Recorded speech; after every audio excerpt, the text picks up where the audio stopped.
سورة أنزلناها وفرضناها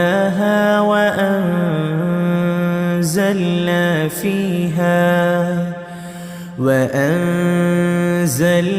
فيها آيات بينات لعلكم تذكرون الزانية والزاني فاجلدوا كل واحد منهما 100 جلدة ولا تأخذكم بهما رأفة في دين الله إن كنتم تؤمنون بالله